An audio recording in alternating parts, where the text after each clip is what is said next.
Man, what an era. What an era that was. Let's find out what Patrick CC has to say about.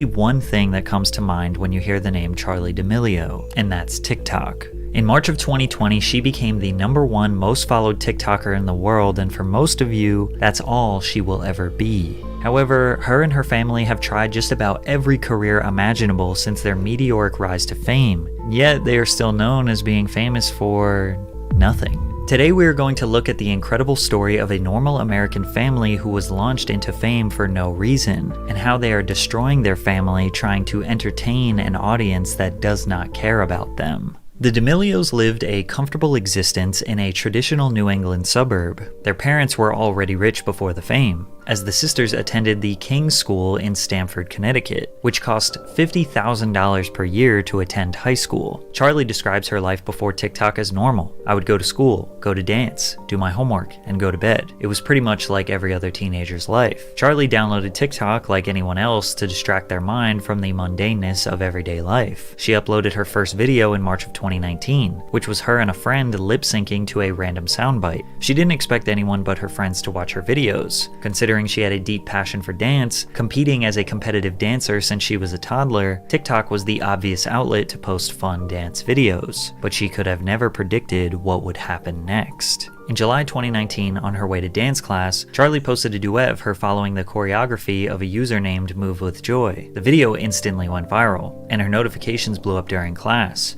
I had like 7 followers, but when she picked up her phone after class, she had 2,000. Although Charli claimed she never wanted attention nor was trying to be famous, after her first taste of virality, she prioritized TikTok like someone who did it as a full-time job. She posted every day, sometimes multiple times per day, and very quickly she gained hundreds of thousands of followers. Although she was a skilled dancer, it's not like she was doing Jabberwockies level moves that would impress you. In fact, you wouldn't be able to tell that she was a skilled dancer from the mediocre moves she posted on the app. So why was she so popular? Well, even she didn't know. I wish I could give everyone an explanation as to what happened, but I have no idea. I'm just doing what I do every day and posting it, I guess. It's very insane to me, as it is for everyone else watching. At the time, the app was dominated by young users. TikTok classified more than a third, roughly 16.6 million, of its 49 million daily users in the United States as being 14 years old or younger. Charli was 15 years old at the time, making her appealing to the age group of the most active users. Since it was working, she just kept posting.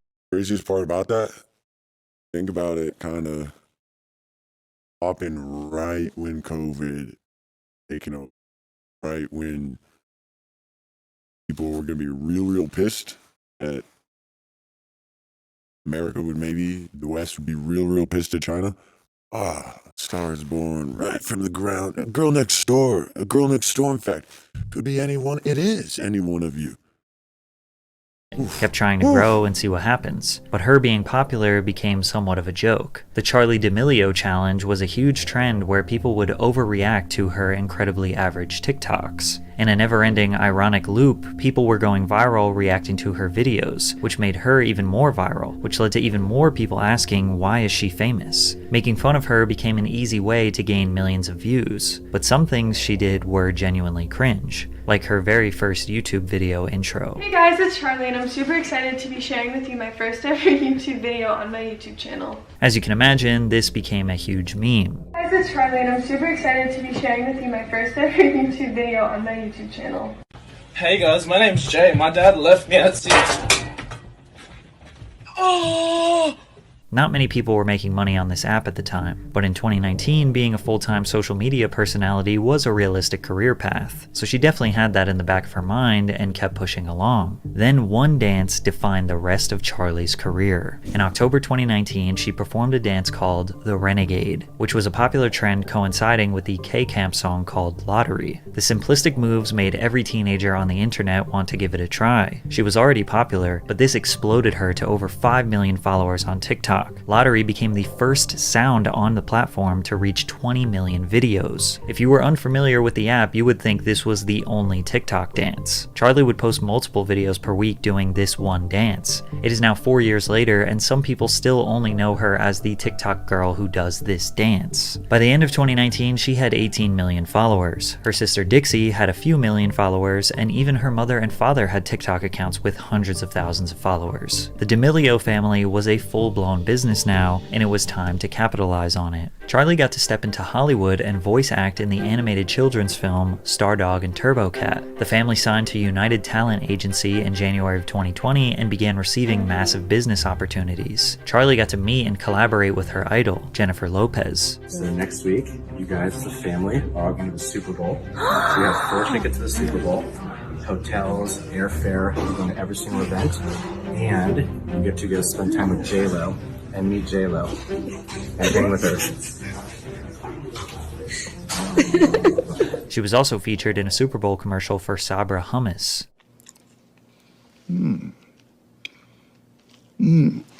Okay, boomer. Clearly, acting is not her strong suit, but the only talent that Charli brought to the table was doing the Renegade dance. However, she was incorrectly credited with creating the dance, as TikTok users referred to her as the CEO of Renegade, which would ultimately lead to her first major controversy. But first, a word from our sponsor, Underdog Fantasy. Underdog Fantasy is the easiest place to play. Special free pick for Week 9 of the NFL.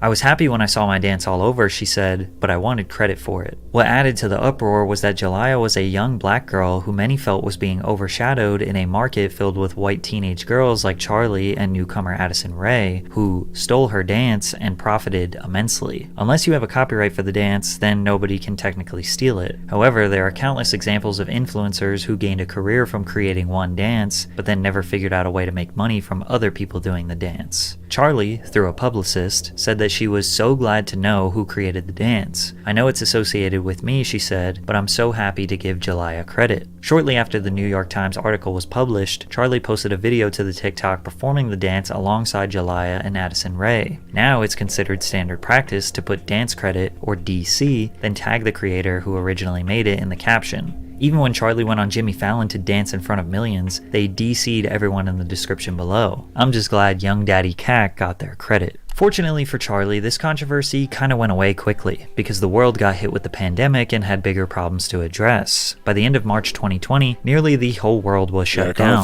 with hundreds of millions of people inside browsing the internet all day. TikTok gained 315 million new users. So when Charli officially became the #1 most followed TikTok account on March 25th, it was huge news. She surpassed Lauren Gray at 41.4 million followers. TikTok having a rising star was crucial for their success. Charli was their model example of how this app can change your life, but it just kept leading to more and more people asking, why is she #1? Why is she famous? It didn't help that Charli embarked on the most generic career path as any other random LA socialite influencer. She started a podcast. The Ramble Podcast Network struck a deal with Charli and Dixie to launch a series called Two Chicks. They lasted 27 episodes, but it didn't take off since the two aren't really that great at talking. Then Charli and Dixie partnered with Morphe Cosmetics to launch a makeup line. Makeup reviewers on YouTube thought that the products were just average, specifically designed for young teenagers, and just felt like a business play rather than an ambitious endeavor. Dunkin' Donuts offered a limited time drink on their menu called The Charli. Then she collaborated with Hollister, designing a limited edition fleece sweatshirt. Charli later appeared in Jennifer Lopez's music video for the single Pati Plus Lonely, and in Bebe Rexha's Baby I'm Jealous shortly after. Charli's basic influencer journey was likely due to pressure from her managers letting her know she needed to be capitalizing on her moment. Wow.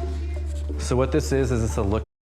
One of the head managers at UTA quit his job to turn their family into a company. So it wasn't casual. Your 2021. This is the major things we're focusing on. So we have all That guy. partnerships. We have, the different companies you're working with, like, ring lights and starting a clothing company. So, and then you have books and TV shows. Most 16-year-olds are not ambitious. They just want to hang out with their friends. So Charli's managers essentially just tell her what career she is going to pursue, because if the world is going to give you fame, why not make millions of dollars from it? She didn't need to prove herself in these industries. Her follower count was enough. It seemed like Dixie had to try harder to be recognized recognized as a promising talent, so she wasn't just seen as Charlie's sister. There were days I would work all day and Charlie wouldn't do anything. I was like, how do you have all these followers and you're laying in bed all day?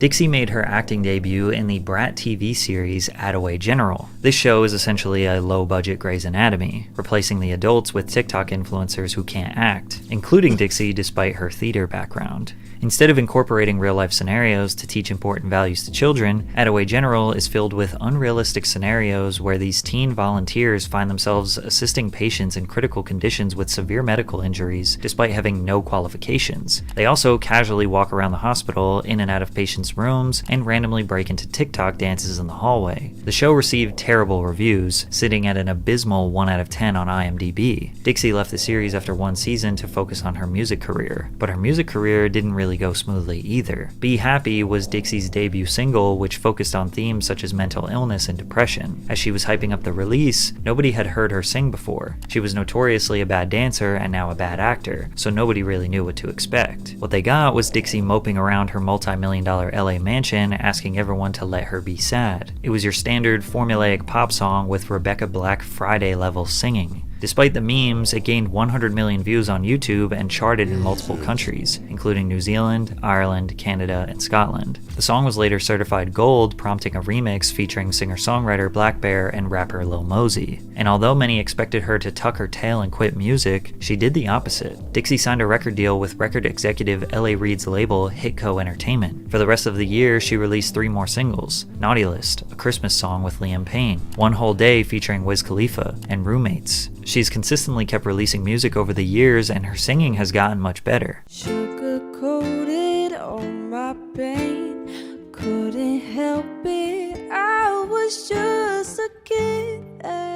Unfortunately, her first impression was so mediocre that closed-minded people probably don't want to give her music a second chance. Teenagers want independence, but they still rely on their parents a lot for their comfort and advice. But LA is a very tricky place and people get sucked in.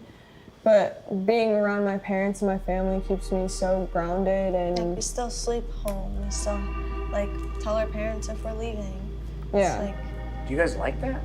Yeah. Keeps us, sane and normal. Charlie and Dixie likely went into business with their family because, well, it'd be more comfortable to attack the crazy Hollywood lifestyle as a group. The D'Amelio family YouTube channel was launched, which would lay the foundation for their reality show. These videos only proved that they were just any other ordinary family. It also sparked their first major controversy together. In November 2020, Charlie lost roughly 1 million followers after posting the first episode in a new series called Dinner with the D'Amelios. The series was intended to feature the family eating a meal with a different surprise guest.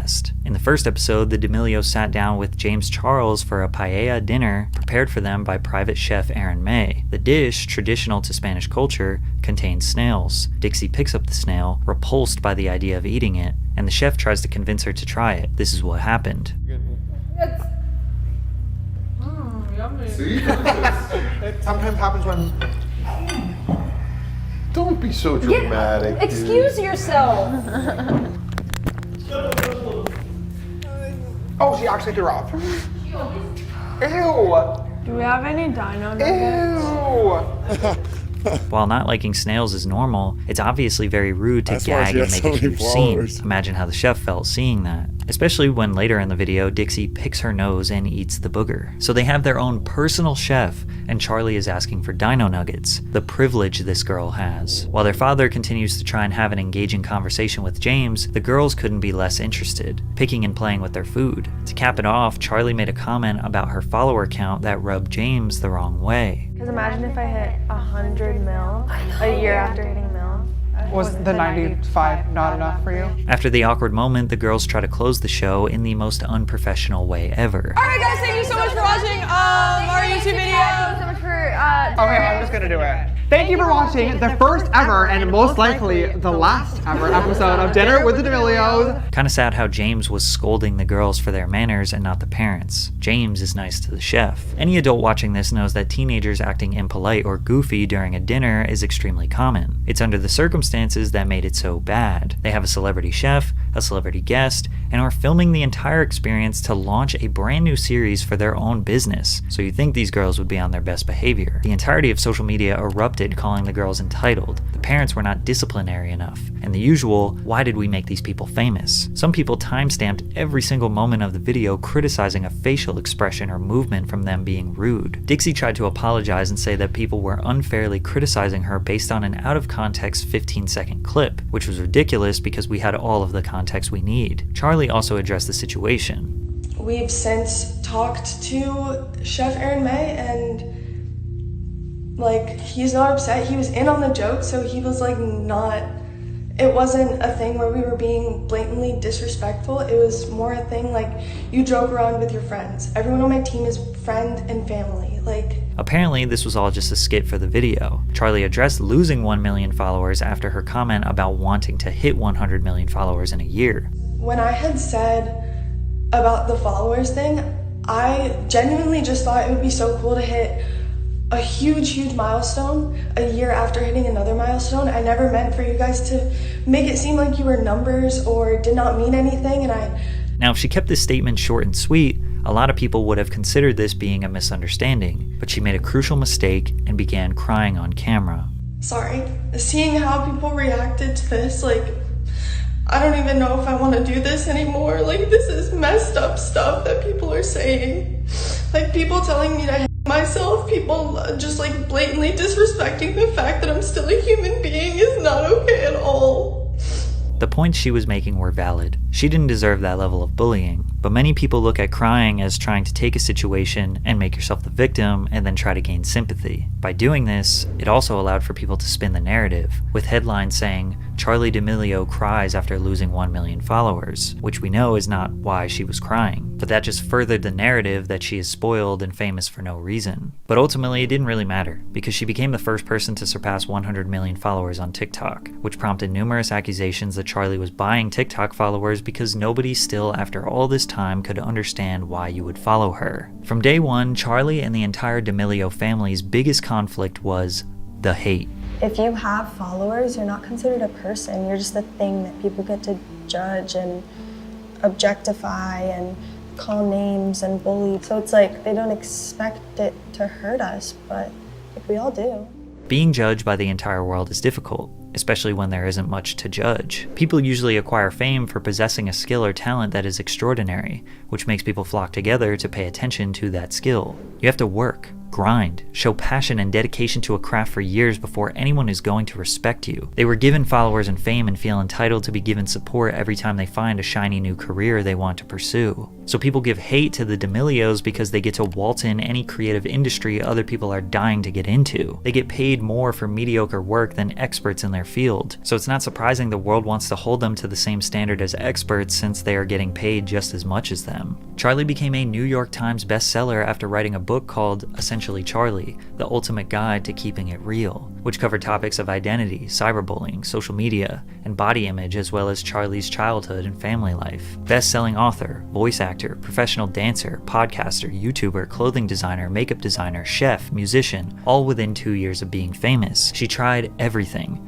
but was committed to nothing. So the only thing left to do was start a reality TV show. The D'Amelio Show premiered on Hulu in September of 2021 and was an immediate success. It became the most watched unscripted series among all first season titles in the genre on Hulu. Season 1 was them, unsurprisingly, becoming famous and dealing with the overwhelming amount of hate. They even put hate comments on the screen whenever the girls do anything, waking up in the morning reading hate comments, trying to predict the criticism they will inevitably get. This is just giving haters more power and will ultimately make them want to comment more. But this is the only setback that the D'Amelios have ever faced in their life: people not liking them. Mariana Trimble of Washington Square News called The D'Amelio Show a surprisingly humble look at TikTok's most famous family. You may be shocked to find that you have more in common with celebrities than you thought. Well, they were a normal family for 20 years and famous for 2 years, so it's not that surprising to think they are just like everyone else. But season 2 took a weird turn. They documented Charli's new burning passion to pursue a music career. Music was the outlet for Dixie to break away from just being Charli's sister, and since Charli was speedrunning every career path, you would think they would just let Dixie be the singer. But to make it worse, they lied to Dixie for months, claiming that Charli was at acting class when she was getting singing lessons. So when they broke the news, Dixie wasn't happy. I was caught off guard and then expected to be like, oh my god, this is so perfect. You know what? Why don't you put this song on my album? We could do it together. That's how they wanted me to react. And I'm like, guys, No. Charli did end up releasing a couple songs that saw moderate success, but as a shock to nobody, she doesn't seem committed to that career path either. We also see even more pressure from managers for Charli to pursue business ventures. Right now, my skin has like kind of not been the best, so I feel like just getting my skin fixed, because it's like really bad right now, and I don't think it's fair of me to be like, use my skincare. That's not what I want. I feel like a fraud, and I don't enjoy feeling like that. She also appeared in Dancing with the Stars, which was the first time a business venture made sense. And actually, Charli and her partner Mark Ballas won season 31. The other main theme about season 2 was how Dixie was in a toxic relationship with her boyfriend Noah. How many times have you guys quietly separated and gotten back together over the last year? However, season 3 gets even darker, starting with their father talking about the family's goals for this season. Why does his face Goals look for like this that? year, I would say what our goal is every year, to do no harm to our family. Then they go on to make an entire season about Dixie and Charli hating each other. You guys need me. Like, you act like you don't. I don't need you. Great. Bro, she cut the hair, she chopped it. You It's can over. find a It's over. rent Count her home, out. You can walk home. You can pay Find half another your rent. rent. Okay. Who? Anyone else? I have Uber. Great. This was just what we see on camera. Charli says it's even worse off camera. Like, she doesn't really see how she could even, like, be the problem. Like, the cameras see a mild version of it. Like, no one actually sees how it is, like, all the time. I am her human punching bag.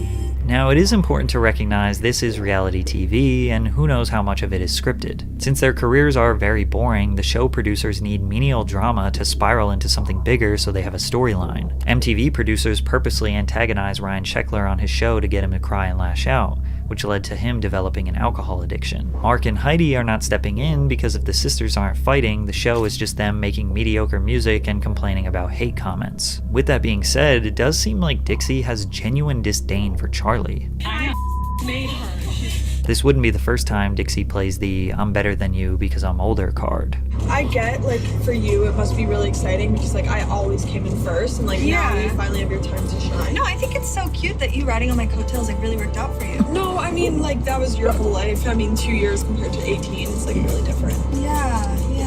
And again, it's reality TV, so we have to take this with a grain of salt, but kinda seems like this family is destroying itself. But the interest in the D'Amelios is drying up, because they're just a normal, pretty non-problematic family, which for the sake of humanity is great, but for entertainment, it's stale. All of their controversies are nothing compared to most celebrities, which, again, that's a good thing. The Kardashians maintain their fame through calculated publicity stunts, drama, sex tapes, contractual relationships with men who are A-list celebrities, having children. Reality TV is a soulless industry. Nobody's life is interesting enough to be on display like this, so you either have to intentionally create conflict or your show gets canceled. We usually deal with celebrity nonsense because they offer something of value in return. Kanye continuously disappoints his fans, but he has created so much great music that they will block out his antics and praise his art. Similar things can be said about Shia LaBeouf or even Bam Margera. Even though the D'Amelio controversies are small and Charli is pretty unproblematic, most people don't rush to her defense because she is known for TikTok dances and brand deals. Nobody's gonna be like, I'm gonna ignore the Charli controversy because she drinks Dunkin' Donuts coffee so well on her TikTok. It seems like this family is trying to force themselves to be something they are not, and it may be destroying them. Forbes reported Charli made $17 million in 2021, and their family company is worth $100 million. They have won the American dream. The already rich family got even richer. These days, Charli's comment section is flooded with people who say she fell off. She doesn't get millions of views and likes anymore. First it was famous for no reason, now it's not famous enough. It's never going to end. Ignore the hate comments. Why let Hollywood destroy your family for their entertainment?